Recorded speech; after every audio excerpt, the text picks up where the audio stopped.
Doy, kamusta? Dito kami ngayon sa simbahan. First day nga pala ng aming prekana. Ito daw yung pre-marriage preparation program para sa mga magkasingtahang balak magpakasal sa simbahan.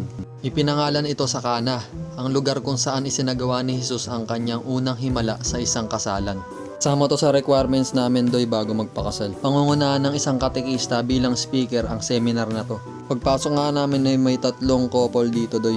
Bale, pang-apat na kami. Nung tinanong kami kung gaano nakatagal ang aming mga relasyon, nagulat kami. Dahil ang mga kasabayan namin dito ay hindi bababa sa 10 taon ng pagsasama bilang nobyo at nobya. Ang nakakagulat pa doon, Doy, lahat ng couples na nasa seminar ay wala pang mga anak.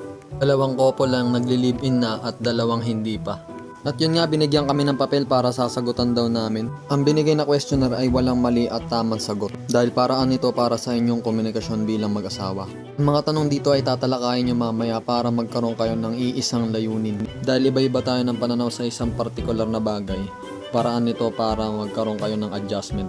Sunod na tinalakay ang pananalig at espiritualidad. Dito tinalakay ang pagkatao o personhood.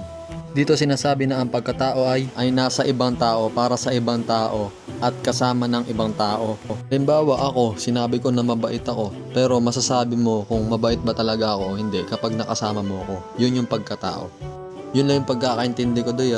Diniscuss din dito yung about sa dignidad ng tao, pero makikita mo na yun sa libro ng Biblia. Kumbaga ang tinatalakay talaga dito ay yung hindi nabubuhay ang isang tao na walang kasama. Kaya mayroong kasabihan na walang sino man na nabubuhay para sa sarili lamang. Nilalang tayong lahat ng may ugnayan. Sunod naman na tinalakay yung complexity of man, na ang tao ay isang misteryo. Parang ako na natagpuan ko yung mapapangasawa ko, pero hanggang ngayon misteryo pa rin siya sa akin dahil hindi ko alam bakit siya binigay sa akin. At dahil may pagkakaiba ang mga tao, mahalaga na open kayo sa isa't isa.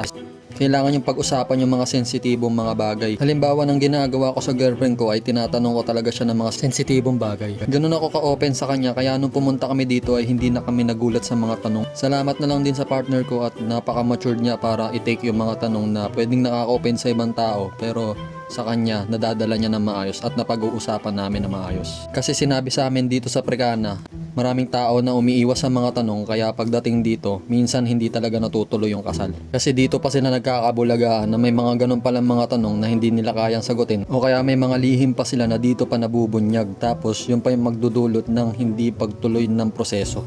Kaya bilang partner, nagtatanong talaga ako ng mga sensitibong tanong to the point na minsan lumalagpas na rin ako sa limitasyon at medyo na-open ko na rin yung partner ko. Gusto ko lang maging honest sa kanya at para alam ko na rin kung paano siya iingatan. Kaya rin kami tumagal ng lagpas 10 taon dahil sinagot niya yung mga tanong ko. At natuto ako dahil alam ko sa pagkakaiba namin ay makakapag-adjust ako. Dahil naniniwala ako na mas magandang ibigay ko sa kanya ang mapait na katotohanan kaysa ang matamis na kasinungalingan. At dahil given sa mga tao ang pagiging makasalanan, tinatanong ko talaga siya ng mga sensitibong bagay para magkaroon ako ng limitasyon. Sa pagpapakasal, sinasuggest talaga na humiwalay sa mga magulang ang mga mag-asawa para may pagkakataon sa mga ganitong pagkakataon. Dito tinuturo, Doy, ang pag-uusap tungkol sa mga bagay na kailangan pag-usapan. Halimbawa, meron tampuhan o kaya meron kayong desisyon na gagawin na kailangan pag-isipang maigi. Kaya dito sinasuggest ang tamang proseso ng pag-uusap, kung saan sisimulan nyo ang pag-uusap sa panalangin at ililid ito ng lalaki. Ang madalas na topic sa ganitong pag-uusap ay yung kung paano makikisama sa pamilya ng bawat isa, pananalapi at pagbabudget, pakikipagtalik at mga bagay na hindi nyo pa alam sa bawat isa na na-encounter nyo habang magkasama kayo. So far, yun na lang muna, Doy, para sa ating day 1 ng ating Prekana. Hindi ko na i-discuss lahat para magkaroon kayo ng genuine experience. Di naman kasi maganda kung i-spoil ko kayo sa lahat. Mas maganda na kayo mismo tumuklas. At pagdating nyo dito ay magpakatotoo lang kayo. Dahil pagkatapos nito ay masasabi mo na sulit dahil maraming topic dito na talagang mapapakinabangan nyo. Basta buksan nyo lang yung puso at isip nyo. Dahil kung ano man yung mga pinatotohanan at itinago nyo, yun lahat ang pangahawakan at dadalin nyo sa pagsasama ninyo.